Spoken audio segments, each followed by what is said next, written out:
At a time when there are so many challenges, not only in basic research, but in translational research, in the field of regenerative medicine, at the cutting edge of cell therapies, representing a pillar of medicine, joining pharmaceuticals, biologicals, and medical devices, with a host of important issues and challenging issues to get through the world's regulatory system at a time of converging technologies, unprecedented converging technologies, which can hopefully accelerate and move the needle so we don't cure a mouse of diabetes and it takes 30 years to get that cell therapy into humans. How are we going to solve problems like that? One of the organizations that you're associated with our meeting this year is the new Health Span Action Coalition of 70 nonprofit organizations working to move the needle,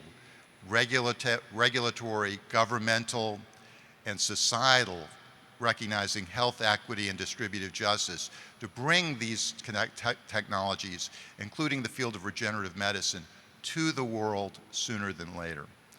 So what is the role of the United States federal government in this? And we've had many speakers over the course of 20 years from the National Institutes of Health. Francis Collins has addressed the World Stem Cell Summit. We've had leaders from the FDA. We've had leaders from the Department of Defense and DARPA. And we understand, if we understand on a global perspective, the importance and priorities of the United States to this field, there's something new under the sun. And this is really important because you don't get bipartisan support for a lot of things these days. But a new agency now exists, ARPA-H. ARPA-H. All the wondrous technologies from our Defense Department and DARPA, but what about for the civilian population?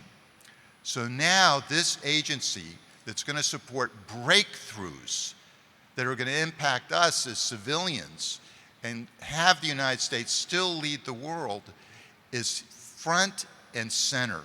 But a lot of folks don't know about it. So this is our opportunity. So we've invited as our speaker from ARPA-H, Dr. Amy Jenkins.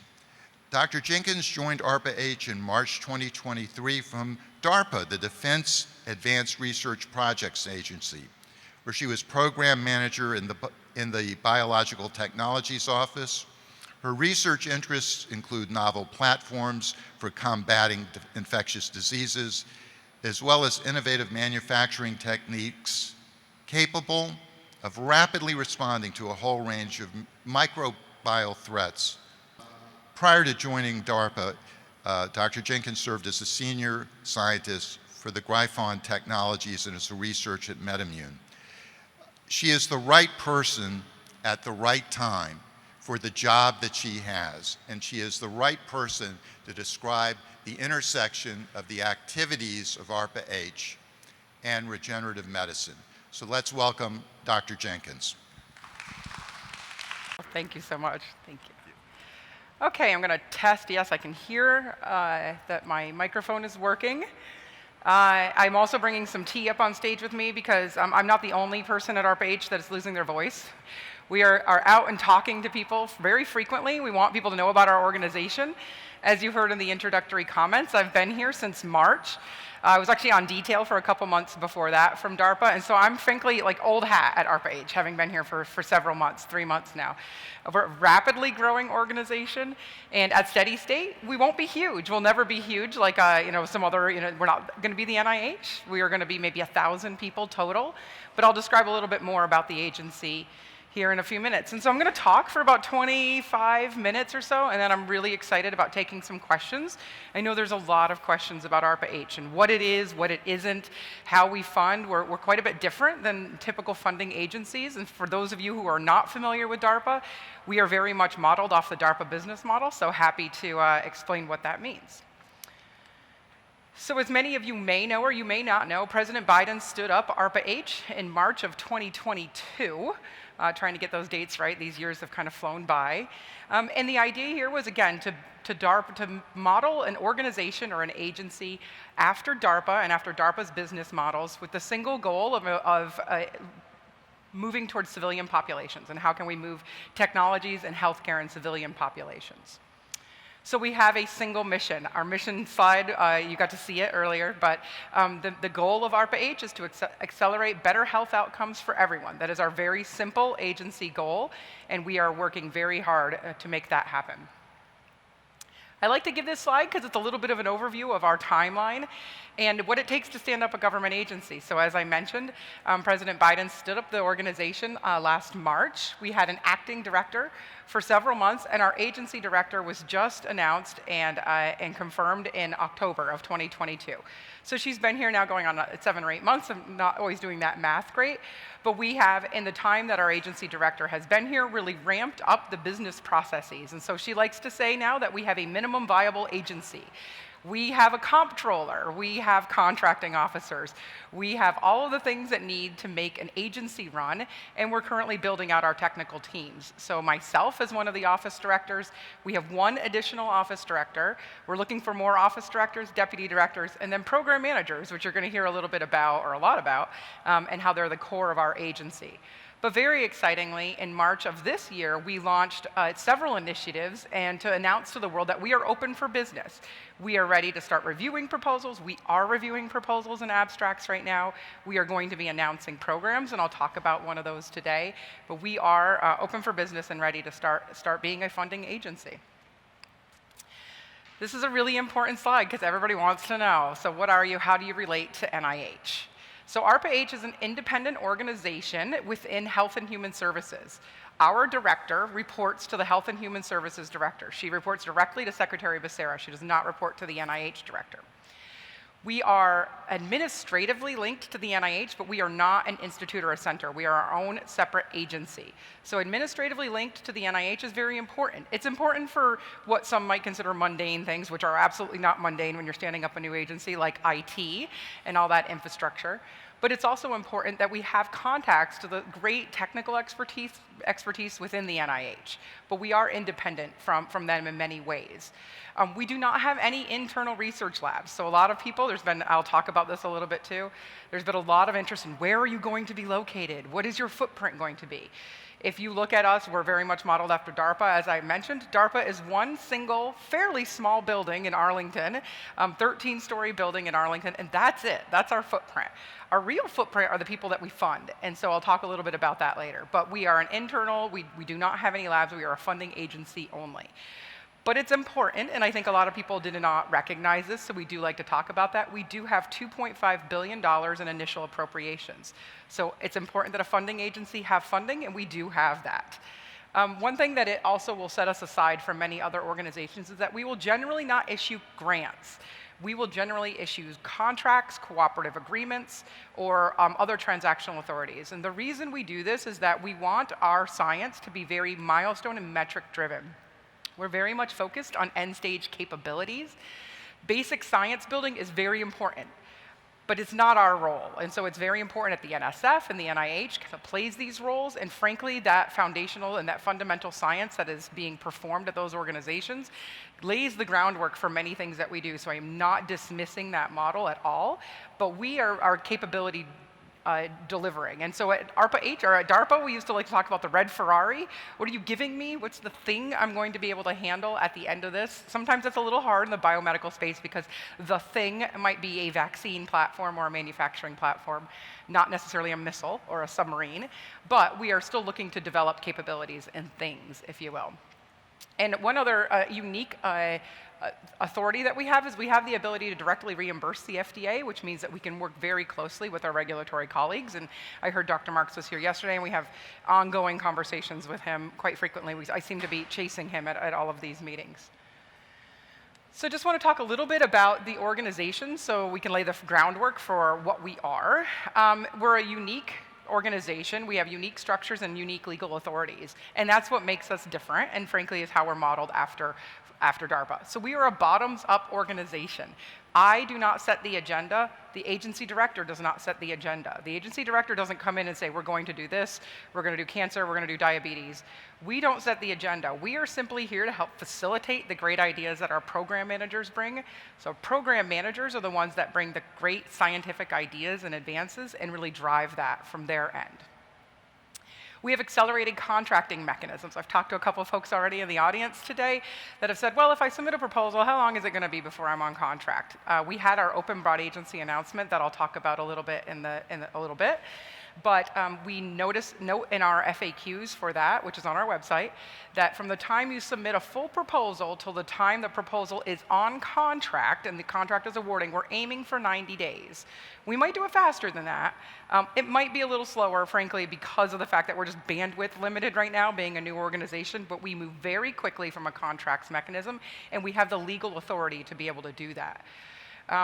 One thing I'll note on the end is that we have a lot of flexibility in hiring. So our employees, particularly our program managers and our office directors, are not on the GS scale, if any of you are familiar with government hiring.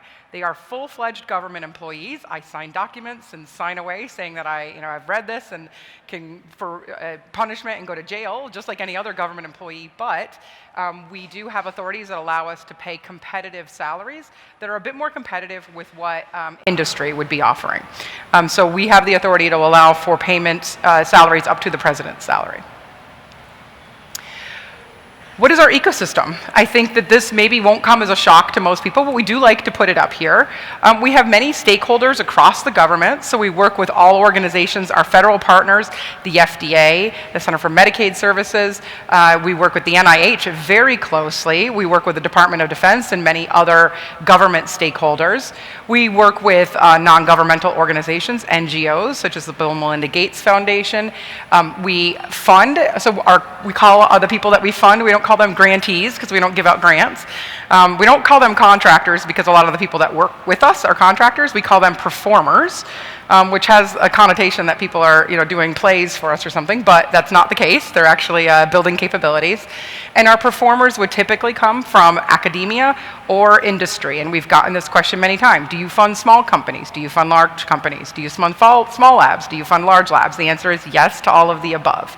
At DARPA, so I'm going to use DARPA a lot because we are just getting started, so we don't actually have a lot of these awards in place yet. But at DARPA, we worked with very small businesses. We worked with medium-sized biotech, and we worked with pharmaceutical companies. Academics, we are very interested in hearing the great ideas that are coming out of well-established, well-known labs. But we're equally interested in hearing the ideas that are coming out of some new labs, in junior faculty, new ideas in the middle of this country that are not necessarily coming from the coast. The coasts are great. I live on the coast. I was educated on the coast, but there's great ideas everywhere else in this country, and we want to hear those as well. We really want to bring a lot of ideas to the table here. And then finally, one thing that I think is quite different about ARPA-H compared to many of the other ARPAs across the government, and there are many of them if you're not aware. There's DARPA, the most well-known, but there's some for energy and even infrastructure.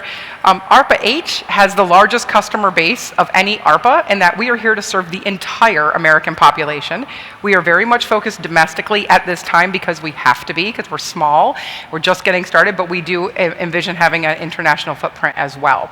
And so we work with the public, we work with healthcare providers in particular to understand what are the challenges that you have in practicing medicine and practicing healthcare. How can we improve that? We want to hear from patient groups. We want to understand from patients like what the impact is to your life right now and what the change that we could potentially bring about. So as I mentioned, ARPA-H is open for business. Here are some ways that we are open for business. The first one I want to point to is our Open Broad Agency announcement. This was our first BAA. It came out back in March. We held a Proposers Day. I'll talk a bit about that. Proposers Days are very unique things to ARPAs. They can be considered like industry days in some other government organizations. The idea here is that people that might propose to these broad agency announcements can come, hear from the program managers, hear from the agency directors, hear what our priorities are, and we can answer questions. conference. We did that. We had over 2,000 attendees at that Proposers Day. It was virtual. But we're very excited about this. This is a broad agency announcement, which in other languages is essentially a call for proposals. The reason it's different is that we don't compare proposals to each other. So we're not looking to get 100 proposals and we're going to rank them or rank and have a study section. That's not how we work at ARPA-H. What we will do here is we will evaluate these proposals based only on their technical merit, on the proposer's capabilities, cost realism. The things we evaluate are outlined in the open BAA. In the call for proposals. But the importance here is that we don't rank proposals. We're looking for very innovative, forward-leaning ideas, and we can fund any of those if they meet our metrics and we want to fund them. This is very much open, so people may look at it and say, whoa, that's like everything in healthcare, and it's on purpose. It is very broad. There's essentially not an idea related to healthcare that you can't propose through this open BAA, literally anything. The reason is that we're an ideas organization. So what good does it do us to do if we sit in our building and we say, these are the ideas because we're the smart people and everybody else, you have to fit into these buckets. That's not how we work as an organization. We want people to bring the ideas to us, and so this literally is a place where people can bring ideas to us. The next thing that we're working on is our site selection. There's been a lot of interest in this, intense interest on where is ARPA-H going to be located.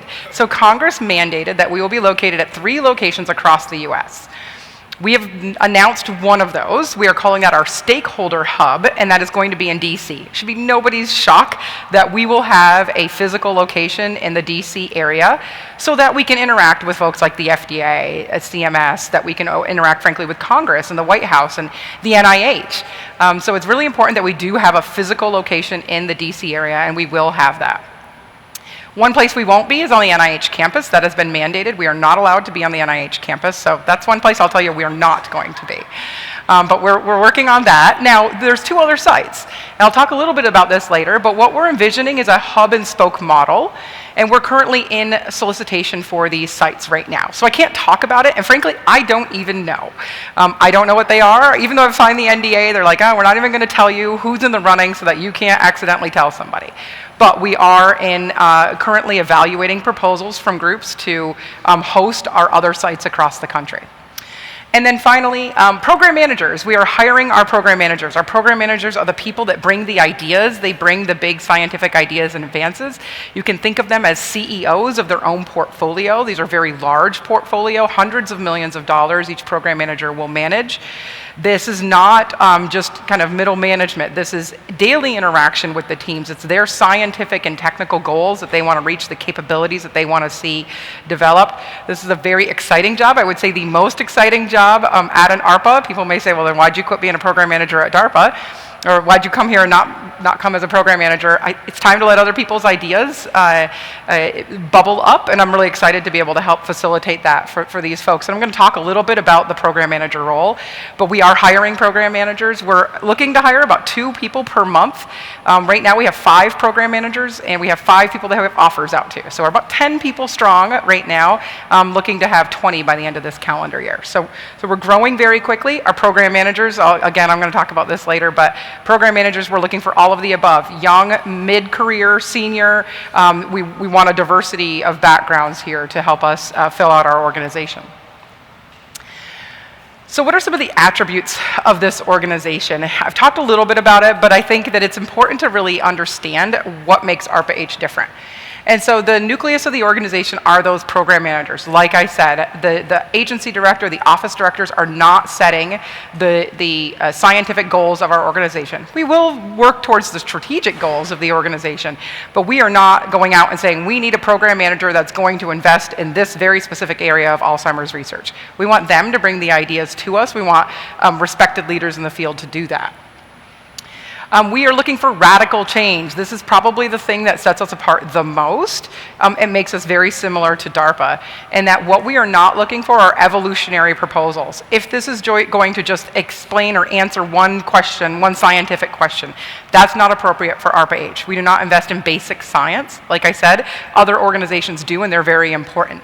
We are looking for the revolutionary change. So an example I like to give, and because I'm a vaccine and therapeutics person and a manufacturing person, I tend to put these things on timelines. But if the timeline for manufacturing a monoclonal antibody when I started at DARPA was approximately 2 years, sometimes if things went right, and sometimes they didn't go right, it could take longer.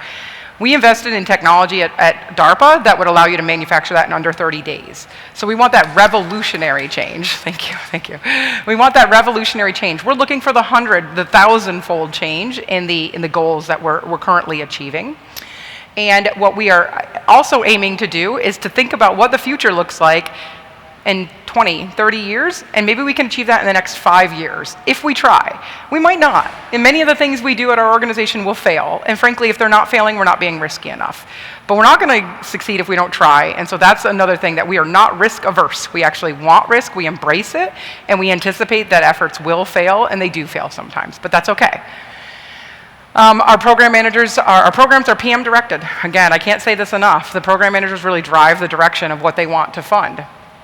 And a very important part of that program manager role is that the program managers and myself and the agency directors, we are all term limited. So we are full government employees, but we are only here for 3 years.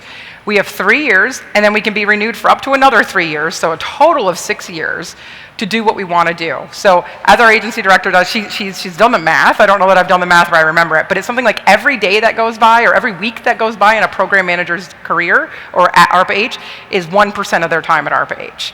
So that instills an incredible sense of urgency to not just kind of sit around and see, well, let's see where things go. There's an incredible sense, we got to get this on contract. It needs to be on contract in 60 days because you're wasting my time. That is a pace with which I think is quite different in the government, and there's a lot of urgency around this position, and it helps us keep driving towards those goals.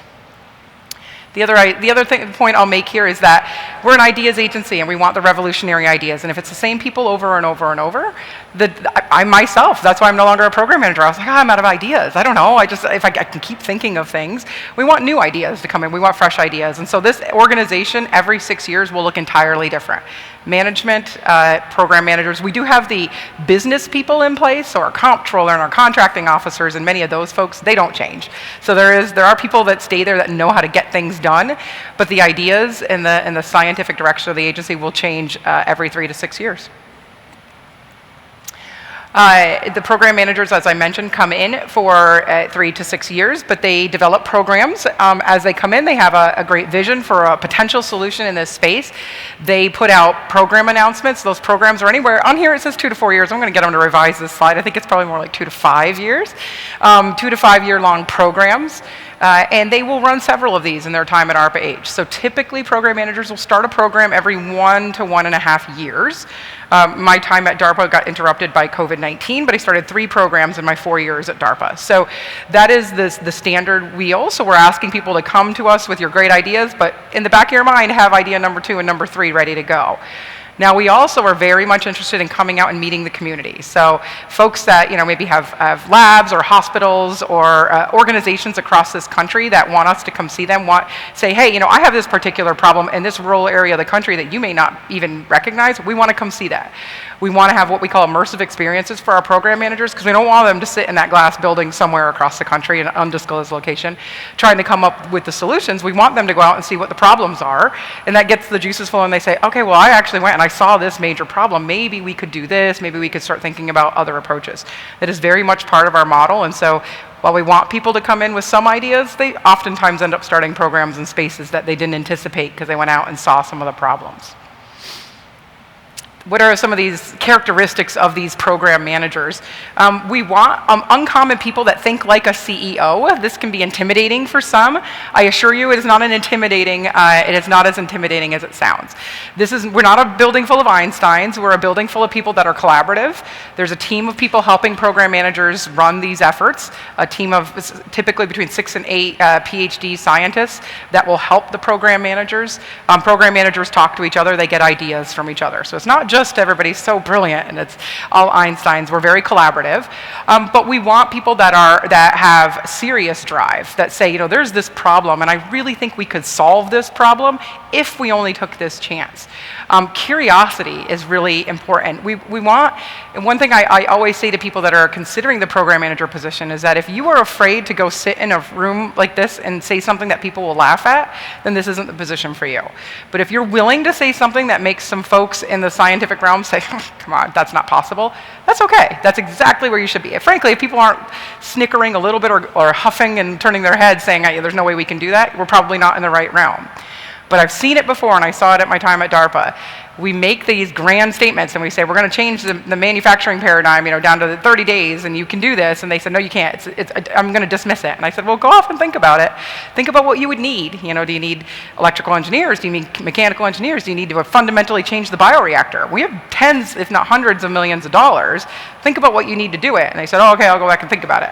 And then they come back a week later and they say, actually, okay, maybe we could if I had the right team. I said, okay, now it's time to build that team. And so that's what's exciting about the job. We are changing the world, but we're not doing science fiction. It's still science. We just got to get the right people and the right kind of push behind it. There are several different types of program managers. As I mentioned, we're looking for folks that are early, mid, and late stage. And I think about these people, they typically fall into a couple different categories. So one, the SAGE, as we call them, the late stage people that are like, I've been in this for 4 years. I'm so frustrated. This has never changed. I want to see it change. And I'm really going to push. Maybe this is a lot. I'm going to retire after this. I don't care if the government kicks me out in 6 years because I'm done, but I really want to make this push. Some of them are mid-career and they're just frustrated by what they're seeing as the status quo. And some of them are early career and they just have been having this thing that's been bugging them since grad school. Maybe it's a new technology or a new approach that they say, wow, if I could only apply this to something, this might be revolutionary. The other thing that I will mention about program managers is there's really, in many cases, two types of people. There's a tech push and a tech pull program manager. I tended to be a tech pull. Most program managers are tech pull, where they look at and they see a gap and they say, okay, here's the gap. Now, in an ideal world, we could fill that gap by manufacturing in 30 days, by doing all these things. Okay, now you back it up one step and you say, what are some of the scientific advances that could get us there? And I'm going to try to do that. That's the typical approach that most program managers take. Some program managers are just big thinkers. I call them ideas people. They just love just digging through the literature and they find all these great ideas and they say, wow, couldn't we take this and apply it over here in this totally random place that nobody thought of applying it? That is the dreamer and the tinkerer. A lot of people are those tech push. They'll push technology onto people. We've had people at DARPA that were told, like, absolutely not, you can't go talk to the Navy. They don't want to hear this. And they're like, well, I don't care. I'm going to develop it anyway. And then in 10 years, the Navy wanted it. Because they were like, they're going to want it when they see it, and so I'm going to develop it. We develop our programs through the set of 10 questions, which are incredibly simple on their first inspection and very, very difficult to answer. These are called the Heilmeyer questions. George Heilmeyer was a director of DARPA back in the 70s, and he had 8 questions. We've added 2 more for ARPA-H that every program manager has to answer if they're going to have a program. And so these are what, if people want to come be a program manager, these are the questions we're asking you to answer about your ideas. What is it? What's the health problem you're trying to solve? In 2 sentences, your elevator pitch, your evening news, quick commercial, little jingle.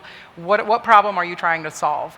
Number 2 is, what's the state of the art? Why doesn't it work today? And then number 3 is, what's new now? What's new in your approach? We can't just say that I'm going to build an elevator to space, like science fiction, right? Science fiction. If you come and say, well, I'm going to build an elevator to space because there's this new material that now can stretch, and we can get this, and it's very strong, and so now maybe we actually could build the cables to space. Okay, now there's an enabling technology to let us believe that this is possible, not that we're investing in space elevators. Number 4 is maybe the easiest for this audience. Who cares? What are the health outcomes that we're trying to solve? What are the risks? We're a very risky agency. We expect that there will be a laundry list of risks. How are we going to mitigate against that? Maybe the way we mitigate is investing in more than one approach, but there are ways to mitigate risk. And then some more programmatic things. How long will it take? How much money will it cost? How are you going to measure success? What are some of your interim deliverables? We've added 2 at ARPA-H. We feel these are very important for healthcare sector. How are we going to ensure equitable access through cost and accessibility? So we don't want to make the next $1.5 million gene therapy, and we don't want to make things that are only available in the hospitals on the coast. And then how might this program be misperceived or misused? Really important, I think, new emerging areas for the healthcare sector. So what do our programs look like? Like I said, the program manager comes in with an idea. It should be a very challenging idea, but a very tangible, a very defined problem that they're trying to solve. They launch a program around that problem. Typically, that process from the time the program manager starts till the time they launch the program, it's about 3 months. Sometimes it's a little longer, sometimes it's frankly a little shorter. This program launch involves those broad agency announcements. They'll put out a broad agency announcement, people will propose to that, the program managers will review those those proposals, and then they will fund groups, typically multiple groups, to move towards the goals of the program. Again, we're risky, so we want multiple groups working on this. There might be 6 or 7 groups working towards the same goal. One thing I will say about our review process, our program managers are the final decision maker. We don't do study sections. We do have rigorous technical review. So we have at least 3 technical reviewers, all government reviewers, and the program manager makes the final decision. So no study section. And the other reviewers may say, no, this is too risky, this is too hard, this is impossible. If the program manager has a good technical rationale for why this should be funded, and they can convince me as a scientific review official that they should fund it, then it's approved.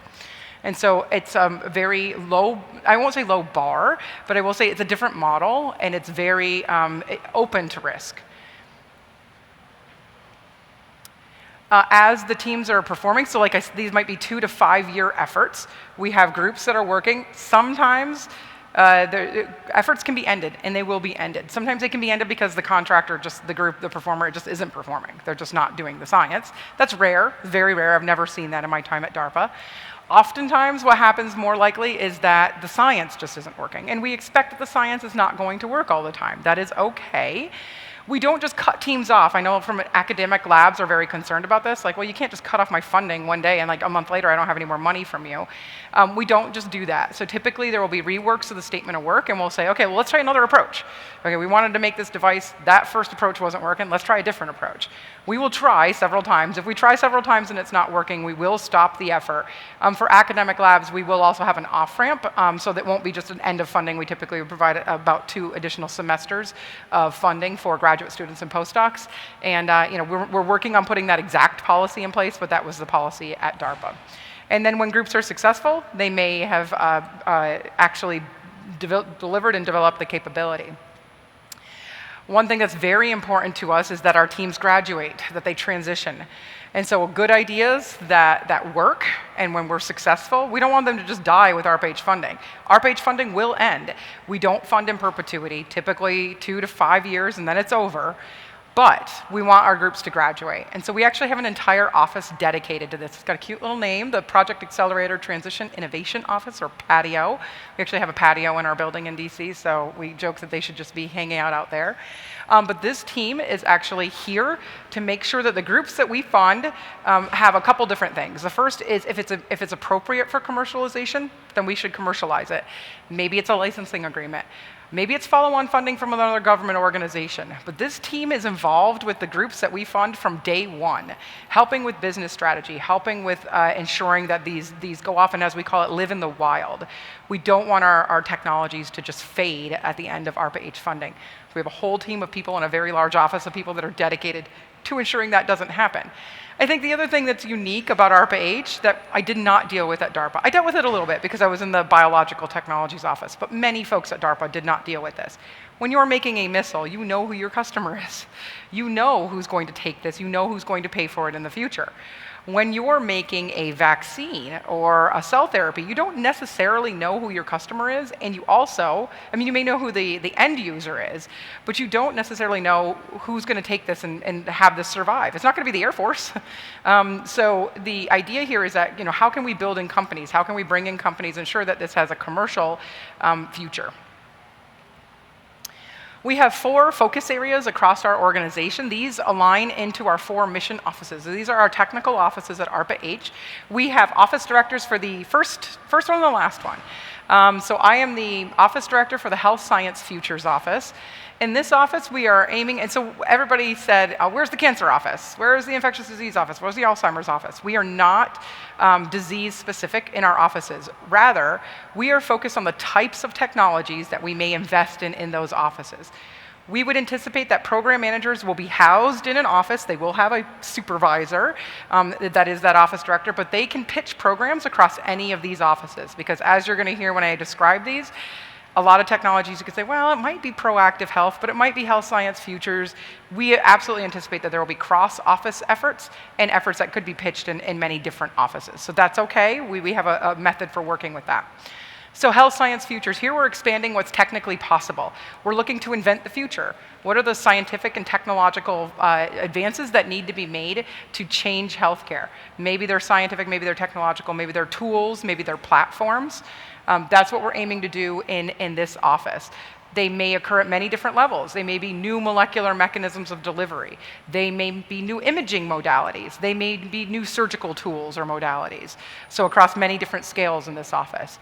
Speaking of scales, our Scalable Solutions office. Here is where we're looking to ensure that ARPA-H technology scales and reaches everybody that it needs to reach. So how can we bring costs down? How can we make sure that things are accessible in rural populations? Here you can anticipate a lot of manufacturing efforts within the Scalable Solutions office. The third one, proactive health. Probably the easiest to understand. How do we prevent people from becoming patients in the first place? So this could be against bacterial and viral, so this could be kind of vaccines, but it could also be more chronic diseases like diabetes, behavioral health, like some of those initiatives will live within that office.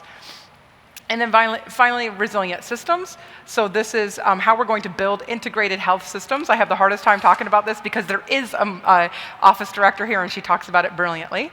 But the idea here is how can we build sustained systems that can weather crises like cyber attacks, and how can we ensure that we have healthcare systems that can maintain access even when all of those things may be happening, all these crises may be happening. Quickly touch on this hub and spoke, where we're going to be located. We, as I said, Congress mandated that we have 3 locations, one of which will be in DC. We actually said that's great, but it doesn't do us any good to have just 3. We want to be able to reach the entire country, and so what we envision is a hub and spoke model. We will have hubs, which will be our 2 additional physical footprint sites, and those hubs will manage a consortium of spokes that have, they may be universities, they may be companies, they may be patient advocacy groups, maybe clinical trial networks that reach all areas of this country. And so ultimately our goal is to reach all 50 states and to be able to reach into all populations with those spokes. So we said 3 and we're raising them 50 in the attempts to actually be able to reach the communities that we want to reach. We are going to have 2 different hubs. We're going to have our customer engagement hub. So this is where we will have a lot of conversations and access to patient groups, clinical trial networks. And then we will have our transition hub or our commercialization hub. So this is where, how are we going to ensure that we have access to venture capital and all these other things that may allow our technologies to be successful in the future. So I've talked a lot about our agency. I'm very excited because I've given this talk now a couple times, probably a dozen, but I've never got to do this before. So frankly, you're the first time I'm doing this in public, so bear with me. I've talked a lot about like the what if, what are the great things that we can do at ARPA-H, and we finally do have our first program. So I'd like to announce the NITRO program. Many of you may be familiar with this. The broad agency announcement for NITRO is out. We have a wonderful graphics team, as you can tell. And the NITRO program stands for Novel Innovations for Tissue Regeneration and Osteoarthritis. This program launched on May 17th. We will have a Proposers Day next week in Minneapolis. Still time to register. You have one more day to register. It's virtual and in-person attendance. So if you're like, there's no way I can get to Minneapolis by next Wednesday or next Thursday, please register virtually. The Proposers Day will be an opportunity for our program manager, Dr. Ross Urich, to tell you exactly what he wants. I'm going to tell you a little bit. I'm going to steal his thunder a little bit. The call for proposals will close on July 28th, so there's a lot of time, and we are asking for abstracts. You don't have to submit an abstract, but if you submit an abstract, it's an opportunity for the program manager to come back and talk to you about your effort. If you don't submit an abstract, we can't talk to you. I believe abstracts are due on June 30th. So lots of time still here on this proposal, on this program. But the overarching goal of this program is, what if we can make our joints heal themselves? What if we essentially eliminated joint replacement surgery? This program has 3 technical areas. The first is a method, a needle-based and or non-invasive method to regenerate subchondral bone. I am not, obviously, an expert in osteoarthritis. I'm an infectious disease and protein chemist, but I've learned a lot about it. So the first, needle-based, non-invasive methods to regenerate subchondral bone, because there are these 2 exquisite tissues that come together in these joints, the cartilage and the bone. It doesn't do a lot of good to regenerate one without regenerating the other. And we are looking for regeneration here. We're not looking to stop OA, we're looking to regenerate. And number 2, the TA2, here we're looking for needle-based or non-invasive methods for cartilage regeneration. Teams that propose must propose to TA1 and TA2. You can't pick just one or the other. You have to do both. You may say, well, I can only do number 1. I don't have number 2. That's where we have a teaming website and opportunities for people to talk to each other at that Proposers Day, so you can meet each other and get the team that can do the other. Finally, TA3 is allogeneic or autogenous, non-immunogenic, load-bearing, total joint replacement. So we recognize that some people may be so far gone that there's nothing to regenerate. If the cartilage is gone, the bone is so degraded that you actually can't regenerate, or maybe there was a trauma and a joint is going to need to be made. We don't want to miss those patients. And so TA3 is kind of a separate TA that allows for a fully kind of human or implantable that doesn't have titanium plates and doesn't have all the things that often either require another surgery or kind of additions of things that can cause additional problems. Groups can propose to all 3 of these. They can propose to just 1 and 2 or just 3. So TA3 is the only technical area where we will accept applications that just address that, because it is kind of a little bit separate. These are potential approaches. You'll see cell therapy. I think this is in gene engineering, cell engineering up here. Our program manager, Dr. Urich, is very brilliant. He's a Navy surgeon and has done many of these replacement surgeries before. Very, very much understands, and he also has a biomedical engineering background. Very much understands the problems associated with osteoarthritis, but we are not going to presume that we know all the approaches. So these are some potential approaches. But if you have a great idea and you're like, well, there's another way to do this, please bring them to us. But we do like to get the juices flowing with some potential approaches, and these are listed in our broad agency announcement for Nitro. So I'm going to stop there. I'm excited to answer some questions, but a couple ways that everybody can work with us through our open broad agency announcement, that Nitro broad agency announcement. You will see many of those coming. So Nitro was our first. Very soon, we would anticipate about 2 of those a month. Not around osteoarthritis, around all kinds of other things, but we will have many broad agency announcements. They'll all be on our website, and our comms team is just fantastic. I'm going to brag and say it might be the best looking government website I've ever seen. They've done a fantastic job. And then we have an RFI on the street right now for just ideas on how we can interact with the regulators, some new novel approaches to interacting with regulatory bodies. And then again, our site selection. So here, while we are in source selection, that doesn't mean that if you have an organization, you hear of somebody that's involved, the groups can still be added to this. So we're looking to reach all customers. So please come engage with us. Bring us program managers, either yourselves or your network. Tell us that, I know this person, they're really smart and they're really excited about this kind of thing. We'd love to talk to them about the organization. And then finally, we like to leave conversations with this. It's from the Renwick Gallery. It's no longer on display, but we feel it kind of starts to summarize what we're trying to do at ARPA-H. So with that, I'm going to stop and happy to take questions.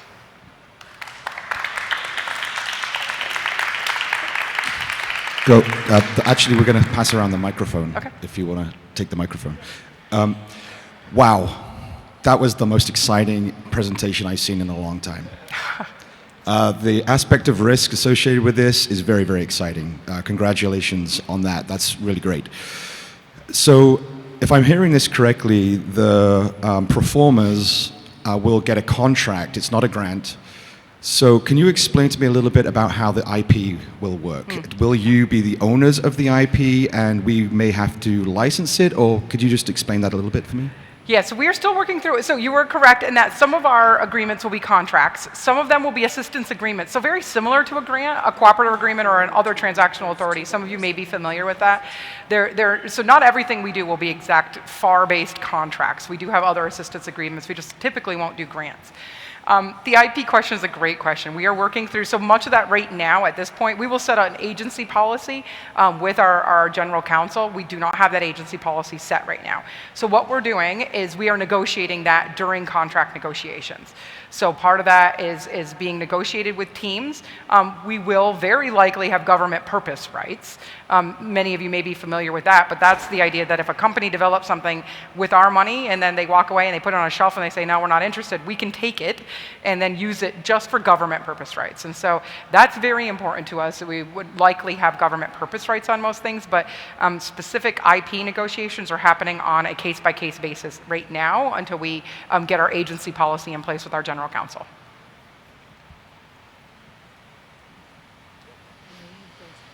Thanks. Okay, so let's say you're working in a mouse model. Mm-hmm. Are you going to have a large animal resource or hook us up with collaborators or give us advice about how to do these things? Yes. So, I recognize right now that animal models and large animals are very hard to come by. I worked on Operation Warp Speed and witnessed this, and it has gotten only worse. So I think there's two answers to this question. The first is we're very interested in technologies that just get rid of them in general, and I know there's a lot of conversation out there about that, and I think there could be ARPA-H investments in that space in the future. It's very, very hard to do. So I recognize that. For the second question, how can we, if you're working in a mouse model, but we want demonstrations in larger animals because that's how you're going to get to the regulatory bodies, we will not have our own internal kind of access to these groups. There's possibly two places where we would have access. The one may be through that hub and spoke model. So we may envision that some of those spokes could be some of the kind of, Charles River or some of the, I know they do mice, but, some of those types of organizations. We also very much rely on teaming, and so we facilitate it. We don't just expect people to go out and find the groups. You're not on your own. That's why we have those proposers days. That's why we bring people in to try to help them find each other. And we actually don't do it just by, you have to go have coffee with somebody. We let them present. So people can come up for, 3 or 4 minutes and say, this is what I do great, this is what I need, and then people know to find each other. So we do facilitate that teaming to try to find those groups. Okay. To your neighbor? Oh, your question? It's been answered. Okay, thank you. Very generous. All right. Any other questions? All right, right here. Dr. Monnier. Wonderful, Vince Monnier, Case Western. Wonderful concept. I'm all for testing new boundaries in research and medicine. The one thing, the 2 points. Number one, that what you really want to do here, what you're proposing to do, is sort of a top-down burning through all the phases that really scientific investigation should slow down and ask the questions, why is this injected cells in the and the cartilage is not going to work. So the first question is, who is going to look at the scientific strength of the premise, the very premise? That program you showed us, what is the premise that it will actually work before you really engage into this? Sure. So who provides you feedback on critical examination of the premise? And then the second factor that I would like to address is that of the human factor. When you see many clinical trials, the speed of recruitment of people is sometimes very slow because you have to, there are many factors that have to be taken into consideration. So Absolutely. all I'm saying is that you engage full throttle in this, but you may suddenly wake up and say, well, hold on, this does not work as fast as we would like it. So we recognize, so I will absolutely acknowledge that we do go full throttle, and when we realize that things aren't working, there's we have a lot of nimble and flexible contracting mechanisms. So it's not like we set out 20 milestones that we say we have to reach these. If we get to milestone 5 and we realize, okay, something has happened here, we can absolutely refocus and rework our efforts. So we're very flexible in that realm, and in some ways that's a tribute to our contracting officers that allow us to change the goals of the things that are funded as long as it's within scope. To your first question, what makes us even believe that this is possible? This is a needle that our program managers and our office directors thread every day. As they come in, like I said, we are rooted in science. We are not a science fiction organization. One of the hardest things they do is they can stand up there and say, number one, like, this is what I want to do, this is why I want to do it, this is why it's important. We make them show us what the enabling technologies are today to make it possible. What makes us realize, what makes us think it's even possible? Maybe there's a fundamental change. CRISPR is something that a lot of people point to. Well, we now have the opportunity to edit cells, a little bit more uniquely and very specifically. That's not always the case. I ran a CRISPR program at DARPA, recognizing all the difficulties around that, but it certainly was an enabling technology. When I started at DARPA, next generation sequencing and whole genome sequencing was certainly an enabling technology for many things that we couldn't do in the past. So our program managers are asked to show us the reasons they think they could be successful now from the literature. So this is all very scientifically based. The other thing I will say that they do is that 2 to 3 months of launching their program involves talking to stakeholders, both across the government. So what has the government done? Where has it failed? Where are our experts and what do they think? But also going out and talking to industry experts, academic labs, pharmaceutical companies, many people that have been in this space to say, this is what I'm thinking, tell me where I'm wrong, tell me what the problems are, tell me what the big gaps are. They spend many months doing that, and we call it discovery. They probably talk to somewhere close to 100 people in that discovery process to make sure that we are actually getting a good sampling of the community. One thing I will say in the healthcare space is we don't reach everybody, and so that's what that hub and spoke will allow us to do, is to actually go to our hub and say, hey, we have a new program in osteoarthritis. We want to know what people see as the problems in this space. Can you go out to your spoke, which maybe has 100 organizations across this agency or across this country, and have them bring us their ideas, have them come to a symposium or a workshop. So that's how we ensure that the things that we're doing are at least rooted in science. But there will be people that laugh and say it's not possible. It's just not possible. And we're still going to push because maybe if you bring in engineers and you bring in some people that have different backgrounds, we may be successful. To your point about clinical trials, and they can be difficult to enroll, particularly in a program that's 3 to 5 years. If you're going to run a clinical trial at the end of that, that is a difficult timeline. So we have that hub and spoke again to help us with clinical trial networks to try to enroll quickly. Oftentimes we find that our clinical trials do eke in a little bit beyond that 5-year effort. I ran 6-year, 7-year efforts at DARPA because we got that phase 1 and then we had to do a sentinel and we had to wait for 10 months before we could dose the next patient. And so that's just, it happens. And we recognize we are not asking the regulatory bodies to do anything that they're uncomfortable with. We want the things that we're doing to be safe.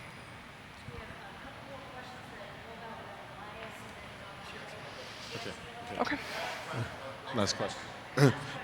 Again, I mirror what Ian said. This was the most exciting governmental agency presentation I've seen in my life. I give credit to these folks that do awesome graphics. Yeah, the graphics, but also the concept. Sure. Because again, I'm an industry person, so we kind of are in the health space. We're just sort of moving at as fast as we can. And often, a lot of people I work with are almost bypassing government because it's like we need to go faster than what the government can actually support us in. Sure. So that's kind of my question, is on the contracting side, I think a lot of the projects that I've seen that we're starting to do is getting, essentially multi-stakeholder projects. So we're maybe a commercial project and we're doing some research and development while we simultaneously sell it to the public, while we work with an academic institution. And so I'm just wondering, and then maybe some NGO institutions. So it's kind of all happening simultaneously because we're trying to solve a big problem fast. Yeah. So is this something where there's that opportunity in your contracting process that you're one of those stakeholders, almost like an investor in what we're doing in that context, so that you can be one of the stakeholders in a large contract, but we maybe are doing this in other ways simultaneously, and would that still be considered? So that model absolutely can be considered. So we do have autonomy over the groups that we fund. The groups that we fund, we want them to be working towards our goals. Particularly with industry, and even particularly with the pharmaceutical industry, we at DARPA, we haven't done this yet at ARPA-H, but I would anticipate we would do it at ARPA-H, we enter into cost-sharing agreements, where we fund maybe 50% of a goal. The company can focus on the things that they're like, well, we know we're going to put our money here because it's a little safer, or this is where we want to push. Maybe it's tangential to the goals that we have as an organization, and then our money can be focused on either the higher risk things or the things that are very much focused on our goals. The example I'll use is we had many collaborations with pharmaceutical companies where we were developing monoclonal antibody technology. They were like, we want immunotherapy. We said, we want infectious diseases. We worked towards developing the technology. They can take it for immunotherapy, and we can take it for, invest in the aspects that are for infectious diseases. So that is absolutely part of the model. The other thing I will say is that many government or many industry groups that we work with typically do work with academic labs, either as subcontractors or some kind of agreement there, where some of that more fundamental foundational science can be performed in the academic labs, but those labs may not have GMP manufacturing facilities. And so we prefer that type of team. I think it works very nicely. Thank you. Great.